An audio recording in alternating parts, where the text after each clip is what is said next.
Voici l'une des principales causes de la hausse du prix de transport observée au quartier Mayanga. L'inondation totale de l'avenue Gabriel Biboussi, l'unique et principale voie bitumée d'entrée et de sortie par véhicule des populations de ce quartier situé dans l'arrondissement 8, Madjibou. C'est la population qui subisse parce qu'il y a la hausse du prix de transport.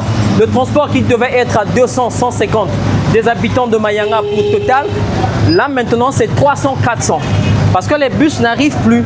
Le spectacle est désolant à la tombée de la pluie, un calvaire qui date de plus d'une année. L'embourbement et les ordures jetées aux abords du ravin ont rendu la route impraticable, non seulement pour les véhicules, mais aussi pour les piétons. L'accès au marché Mayanga étant devenu inaccessible par véhicule, les passagers sont dans l'obligation de sortir avant la destination. Les chauffeurs de bus, de leur côté, n'ont pas d'autre choix que de rebrousser chemin afin d'éviter les embouteillages. Autre fait, plusieurs gérants d'activités génératrices de revenus exerçant sur cette avenue voient leur lieu de travail être menacé par ces inondations.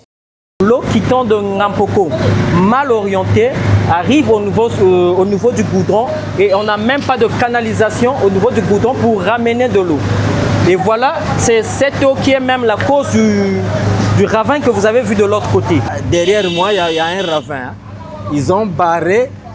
Il y a eu des soudeurs, ils arrangent en bas là. Ils ont barré pour ne pas que l'eau puisse encore détruire la partie là. Ils ont barré.